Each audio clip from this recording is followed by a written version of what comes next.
श्री स्वामी समर्थ महाराज मित्रों, श्री विद्यापीठम में आप सभी साधुओं का स्वागत है। 5 मई 2025 को श्री सीता नवमी है।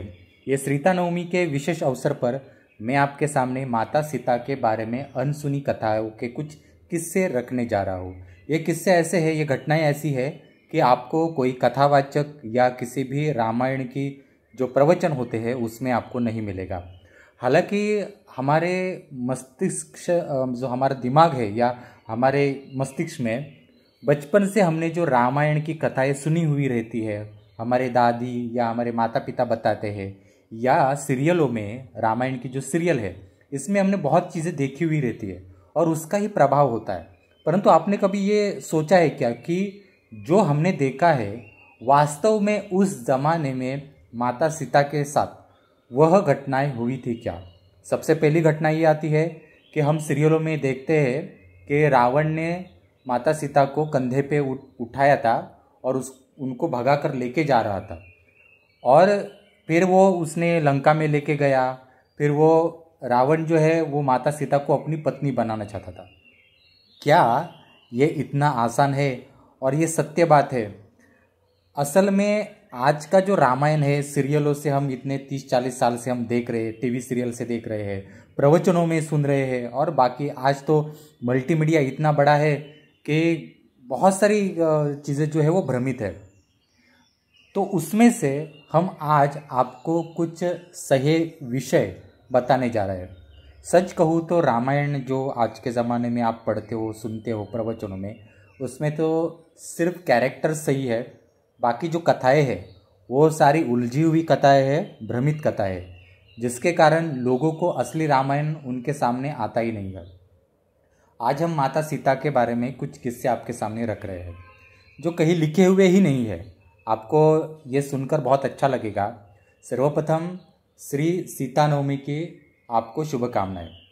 आप सोचेंगे कि गुरुजी का श्री विद्यापीठम तो श्री विद्या से संबंधित है, महाविद्याओं से संबंधित है, तो सीता के बारे में आप क्यों कह रहे हैं? तो आपने मेरे पिछले लेक्चर सुनिए कि मैंने माता सीता और राधा के बारे में क्या कहा है। देखिए मित्रों, माता सीता ये विष्णु पत्नी लक्ष्मी की अवतार नहीं है। माता सीता ये मूल आदि नारायणी है। उनसे, माता लक्ष्मी से भी कई गुना आगे की एनर्जी है वो। तो उनसे लक्ष्मी के साथ संबंध जोड़ना, ये लोगों ने बाद में ये जोड़ दिया उसे। असल में माता सीता और लक्ष्मी का कोई ऐसा दूर दूर से अवतार का कोई संबंध है ही नहीं। लक्ष्मी एक अलग विषय है और माता सीता एक स्वतंत्र अवतार है। ठीक है, अब हम माता सीता के बारे में कुछ विषय जानते हैं। सर्वप्रथम देखिए, माता सीता जो है जब जनकपुरी में थी तब जनकपुरी में एक किस्सा है कि स्वयंपाक गृह होता था। तो स्वयंपाक गृह में राजा जनक का जो स्वयंपाक गृह है उसमें गांव से दूध आता था, गाय का। तो जो दूध पतले में भर के रखा हुआ रहता था। तो ये रोज़ाना एक दो दिन बाद दूध कम हो जाता था। तो समझ में नहीं आता था इतना। अब जनकपुरी में इतने लोग वैसे भी रहते थे तो बहुत बड़े पैमाने पर दूध लगता था।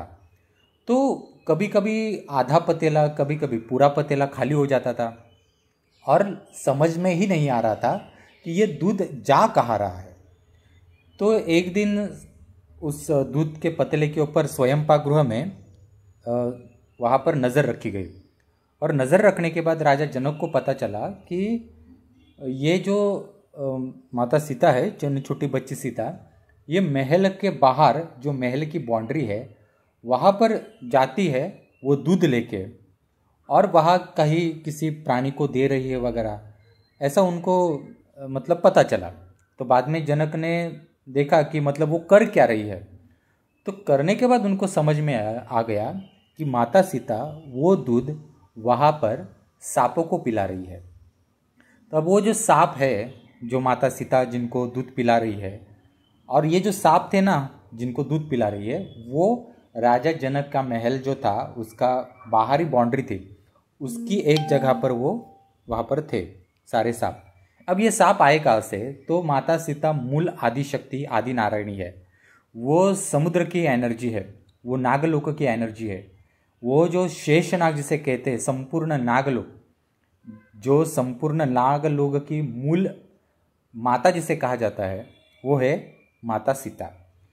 और वो एनर्जी उसके पास होने के कारण माता सीता के जब कोई भी बाल जमीन के ऊपर गिरते थे तो क्या होता था कि आसपास की दासियाँ होती थी, वो उसके बाल उठाते थे और एक बाहर फेंक देते थे, मतलब जहाँ उनको डिस्पोजल करना है वहाँ फेंक देते थे।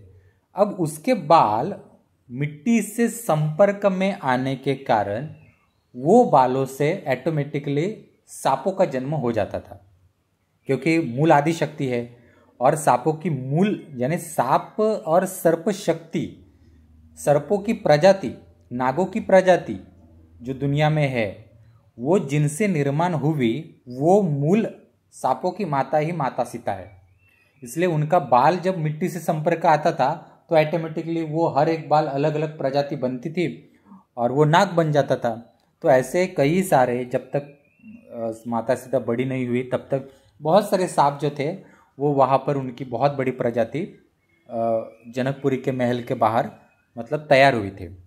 और माता सीता को ये सब पता था, इसलिए अपने बच्चे भूखे ना रहे इसलिए घर का सारा दूध जो थी वो उनको देती थी।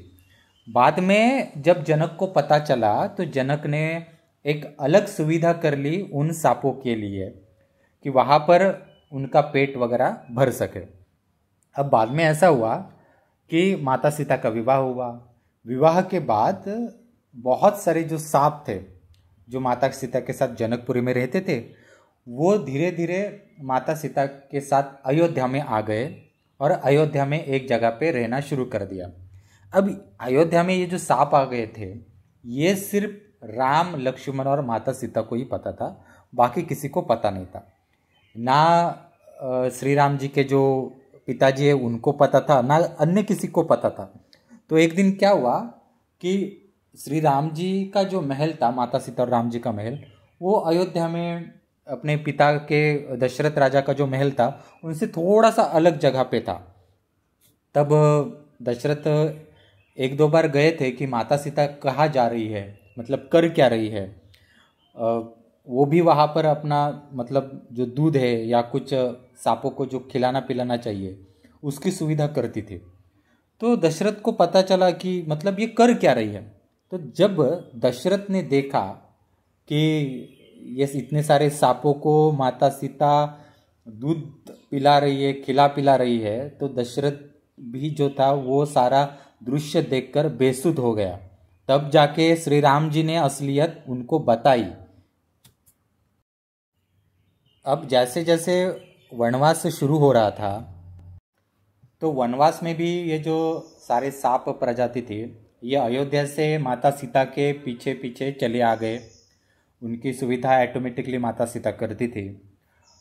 उसके बाद जैसे माता सीता जब लंका में चली गई, अब जैसे माता सीता लंका में चली गई थी 18 महीने के लिए, तब वही सांप जो थे वो सांप माता सीता के पीछे पीछे उनके पीछे लंका में आ गए। परंतु उससे पूर्व एक बात रही कि हर समय माता सीता के जब बाल गिरते थे तो बहुत सारे सांप निर्माण होते थे। तो जब सांप निर्माण होते थे वनवास में श्री राम जी क्या करते थे, जो वनवास में माता सीता के बाल है उसको लेते थे और ज़मीन में एक गड्ढा बना देते थे, छोटा सा गड्ढा बना देते थे, उसके अंदर उनके बाल डाल देते थे, ऊपर से मिट्टी डाल देते थे। इससे क्या होता था कि वो जो बालों से निर्माण हुए सांप है वो ज़मीन के ऊपर नहीं रहेंगे जैसे बाकी के सांप रहे, वो सीधा जाएंगे पाताल लोक में, नागलोक में चले जाएंगे। तो ये बाद में वनवास में ये सारा श्री राम जी करते थे। अब जैसे ये जो सांप जो बाकी जो सांप थे जनकपुर से अयोध्या, अयोध्या से वनवास और वनवास से फिर लंका में 18 महीने के लिए आए। अब उसमें क्या हुआ कि उनको वहाँ भी भूख लगेगी और जो सांप आए थे वो तो सारे दिख नहीं सकते सबको, क्योंकि एक अदृश्य चद्दर होती है, वो पर्दा उन सांपों के ऊपर माता सीता ने रखा हुआ था। अब मंदोदरी क्या करती थी, मंदोदरी माता सीता के लिए रोज़ अलग अलग पकवानों की थाली होती थी, वो नैवेद्य उनको देती थी। और उनको मतलब सुबह और शाम को वो नैवेद्य उनको रखा जाता था। मंदोदरी स्वयं रोज़ाना अलग अलग पकवानों का जो थाली होती थी वो लेके जाती थी, माता सीता के सामने रखती थी। परंतु माता सीता ने जब तक वो अशोक वाटिका में रही कभी भी मंदोदरी के किसी भी खाने को स्पर्श नहीं किया। परंतु माता सीता के आसपास अलग अलग सांपों की प्रजाति थी अदृश्य रूप में, वो उस खाने को मतलब अदृश्य रूप से वो खाना खाती थे, वो जो सांप खाते थे। अब आसपास के जो राक्षस कुल की जो शक्तियाँ थी, राक्षसिनी जिन्हें हम कह सकते हैं, फीमेल राक्षसिनी, तो वो उनको समझ में ही नहीं आता था कि अभी तो थाली भर के आई थी नैवेद्य से, माता सीता तो कुछ खाती नहीं है, फिर ये जाता कहाँ है खाना, उनको कुछ समझ में ही नहीं आता था। और खाने का स्वाद कैसा है, खाने में नमक ज़्यादा है, नमक कम है, कौन सा खाना किस प्रकार का है, क्योंकि खाने में बहुत सारे पदार्थ आते थे। तो वो सारे सांपों के एक्सप्रेशन जो थे चेहरे के ऊपर, उनके एक्सप्रेशन से माता सीता को सब पता चल जाता था कि खाना किस प्रकार से बना है। तो दूसरे दिन मंदोदरी को माता सीता बताती थी कि तुम्हारे खाने में फलानी फलानी चीज़ कम है, फलाना स्वाद ऐसा था। ये सब दूसरे दिन जब मंदोदरी आती थी माता सीता से मिलने तब उन्हें बताती थी। तो मंदोदरी भी आश्चर्यचकित होती थी कि माता सीता तो नैवेद्य तो ग्रहण कर नहीं रही है, फिर इन्हें स्वाद कैसे पता चलता था। तो ये सारी जो एक बहुत सारी ऐसी कथाएं रामायण में कि वो लिखी ही नहीं गई और बताई नहीं गई और लोगों तक पहुंचा ही नहीं गई। जो कहा जाता है कि आपने अगर रामायण सुना तो जो सुनने वाला होता है वो मोक्ष की प्राप्ति करता है। तो आप कल्पना कर लीजिए कि असल रामायण तो आपसे पहले ही कितने सालों से छुपाया ही गया है, और जो आपके सामने उपलब्ध रामायण है वो बदला हुआ रामायण है, जिसमें ना जाने कितने सारे विषय निर्माण होकर आपके सामने आस्था या संस्कार ऐसे जो चैनल है इनके द्वारा आपके सामने प्रस्तुत होते हैं। और एक किस्सा मैं आपको इसमें सुनाने जा रहा हूँ कि जब माता सीता और श्री राम वनवास में थे तब रावण 2 बार श्री राम जी से और लक्ष्मण से मिलने के लिए गए थे। एक बार इसलिए गए थे कि उनके जो पैर थे ना, इनके पैर को सूजन और छाले आए थे रावण जी के, ठीक है, और उनको चलना मुश्किल हो रहा था। बहुत सारे वैद्य हो गए परंतु पैरों का इलाज नहीं हुआ, तो चलने में बहुत सारी मुश्किल होना शुरू हुई थी। अब उन्होंने इसलिए क्या हुआ कि इसका इलाज करने के लिए पूरा लंका जो थी, राजमहल, उनका शयन कक्ष, आसपास सारे जो ज़मीन पर रज़ई बिछाई गई जिससे कि पैरों को आराम पड़ सके, परंतु उसका इलाज नहीं हो रहा था।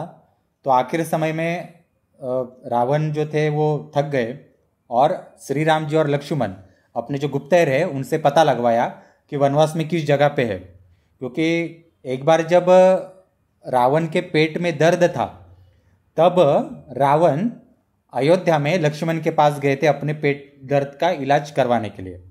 तब ये इलाज इसलिए करवाया था क्योंकि रावण की प्रथम पत्नी है मंदोदरी, और उसने अचानक से किसी युद्ध में एक राज्य जीता और उस राज्य की एक पुत्री थी उस राजा की, तो उससे दूसरा विवाह किया, जिसके कारण क्या हुआ कि द्वितीय विवाह करने के कारण एक दोष भी उसके ऊपर आ गया। उसके कारण उसके पेट में इतना दर्द होना शुरू हो गया कि किसी भी वैद्य से इसका उपचार ही नहीं हो रहा था। तो उसका उपचार करने के लिए रावण को अयोध्या जाना पड़ा। अयोध्या जाकर लक्ष्मण से उसका उपचार हुआ, और एक्चुअली वो कथा बहुत लंबी है, अभी वो मैं नहीं यहाँ पे ले रहा हूँ।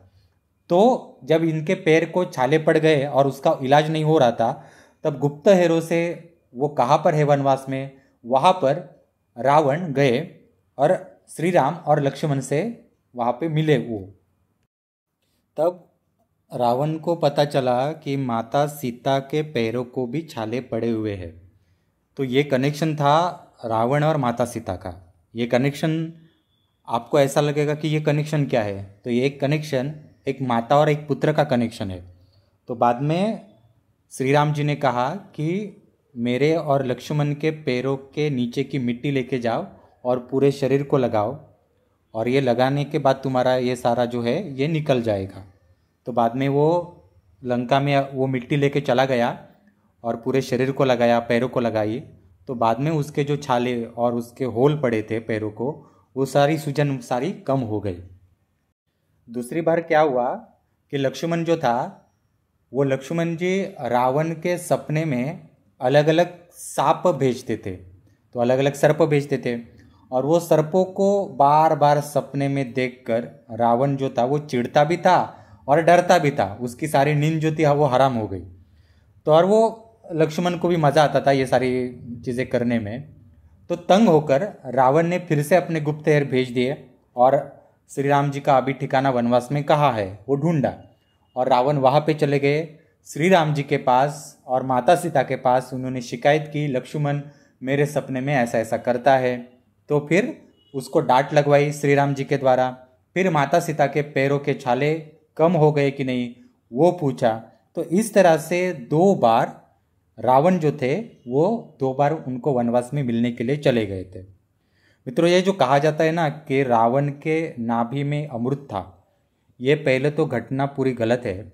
रावण के पेट में अमृत था ही नहीं। अमृत से बढ़कर बहुत बड़ी ताकत रावण के पास थी। आप कल्पना कर लीजिए, माता सीता ही आदि नारायणी की शक्ति है, तो उसके सामने उसके आसपास जो अवतार लेने वाली शक्तियाँ होगी वो कितनी गुना शक्तिशाली होगी, उसकी कल्पना कर लीजिए आप। और कभी भी आपको मैं बताता हूँ मित्रों कि रावण ने माता सीता का हरण किया ही नहीं था। रावण की इच्छा इतनी ही थी कि माता सीता को वो अपनी माता के रूप में ही मानता था। मेरी माता मेरे राजमहल में आकर रहे और वो उनकी सेवा करे बेटे के रूप में, माता के रूप में, वही उसकी इच्छा थी। और लोगों ने इस इच्छा को इतने सालों के इन कथाओं को अलग अलग रूप में मोड़ दिया और गलत तरीके से लोगों के सामने प्रस्तुत कर दिया मित्रों। तो आज इतना ही। आपको सीता नवमी की हार्दिक शुभकामनाएं मित्रों। धन्यवाद।